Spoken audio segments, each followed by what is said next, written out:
Welcome to everyone to AI-deas. Yes. This is a segment of the Good Business Podcast. Right? It's hosted by the PHINMA-DLSU Center for Business and Society. Absolutely. We are always looking at how businesses can be a force for good. That's right. And today, we're going to try something a little bit new. Okay. We are going to be leveraging the power of AI. Yeah. And specifically, we're going to be using Notebook LM to bring you a deep dive into a very interesting topic. I think this is really exciting. It is exciting. To see what AI can do now. Yeah. You know, we're going to be using it to analyze and really pull out some great insights from a recent article. Right. And it was published in Rappler's Good Business column.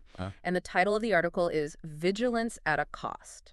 Okay, so vigilance at a cost. Yes. And it tackles a very tough issue that businesses in the Philippines are facing. That is fake persons with disabilities IDs or PWD IDs. That's right. Okay, so we all love a discount, right? Absolutely. Everybody loves to save a little money. But what happens when that system is abused? Right. This article that we're going to be talking about dives into the financial implications of these fake PWD IDs. Yeah. And it's pretty alarming. It is alarming. What are some of these financial implications? The numbers are staggering. Yeah. In fact, the article actually cites Senator Gatalian. Okay.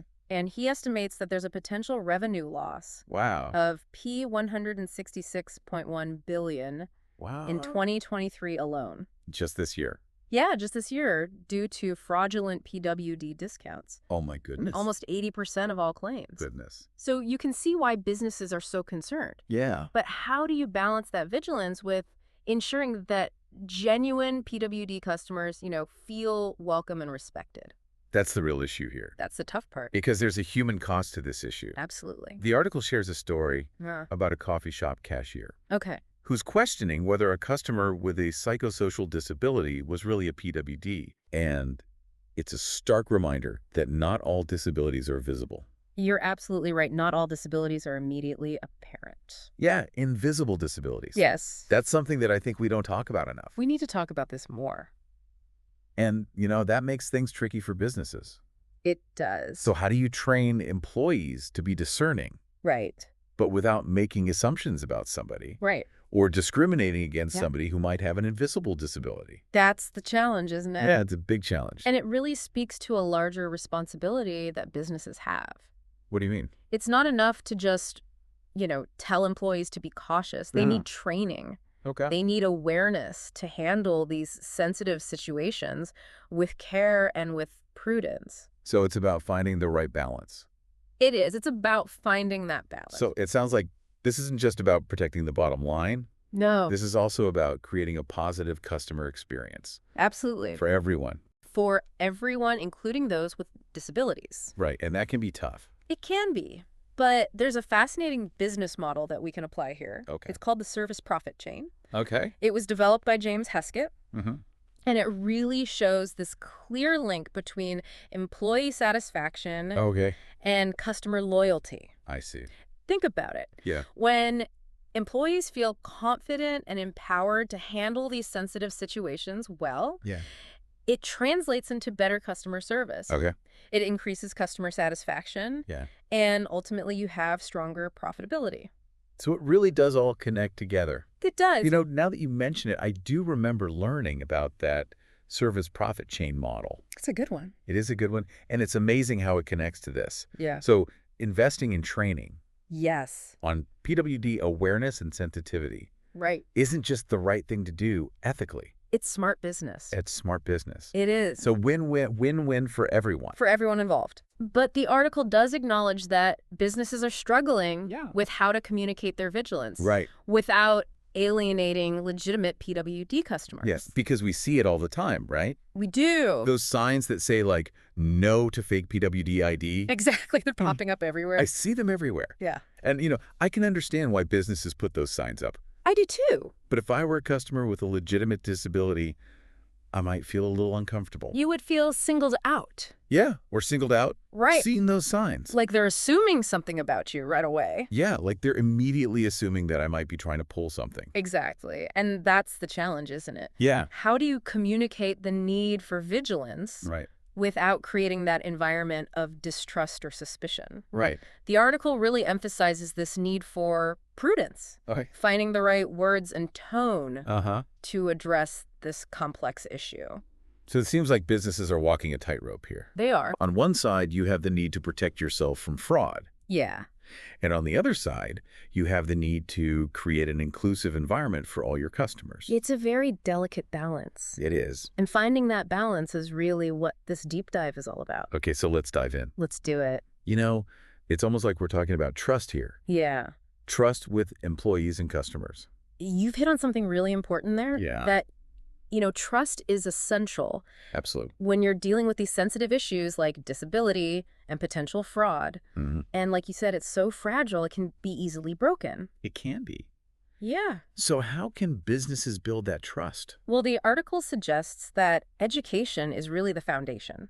Okay.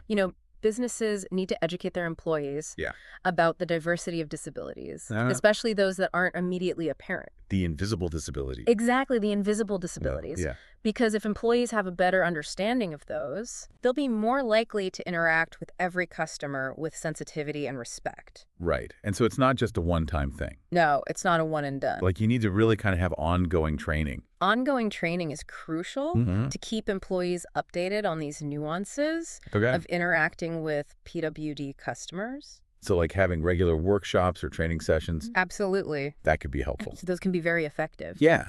And it's not just about what employees say, but how they say it. Right. Tone of voice. Tone of voice, body language. Yeah. It all matters. Absolutely. And the article really emphasizes finding that prudence we talked about. That balance. That balance, right? Yeah. The right words and tone when you're addressing these potential issues with PWD IDs. Right. It's about approaching the situation with empathy and respect, not suspicion. So instead of like grilling a customer about their ID, maybe an employee could just simply say like, is there anything I can do to make your experience more comfortable? That's a great example. Yeah. It shifts the interaction from one of potential confrontation to one of support and understanding. Yeah. And that small shift can make all the difference in the world in creating that positive and inclusive environment. That's for everyone. So that's for the employees. But what about for the businesses themselves? Right. How can they communicate their vigilance against fraud without alienating legitimate PWD customers? That's the question. Because those signs that say no to fake PWD ID, while well-intentioned, could make some customers feel uncomfortable. You're absolutely right. Yeah. And the article suggests that businesses could explore more subtle and inclusive messaging instead of just relying on those signs. Like what? What would be a good example? Well, maybe instead of no to fake PWD ID, it could be something like, we're committed to providing a welcoming and accessible experience for all our customers, including those with disabilities. That's a good one. It frames the message in a positive way. Yes. It reinforces the business's commitment to inclusivity while still acknowledging that they need to protect themselves from fraud. Yeah. It's about finding that balance. It always comes back to that balance, doesn't it? It does. Yeah. That balance between protecting your business, but also treating all your customers with respect and dignity. You hit the nail on the head.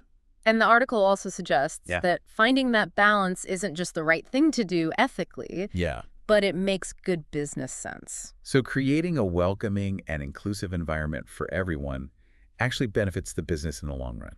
Precisely. It's almost counterintuitive, isn't it? It is. Yeah. It attracts a wider range of customers. Yeah. It builds stronger relationships with your employees. And ultimately, it contributes to a more sustainable and profitable business. And isn't that what business as a force for good is all about? That's exactly what it's all about. Absolutely. It's recognizing that businesses have the power to drive positive social change. And that embracing inclusivity is such a critical part of that. Okay, so this whole deep dive into these fake PWD IDs has really taken us on a fascinating journey. Yeah. We've explored the financial implications. Yes. We've looked at the ethical considerations.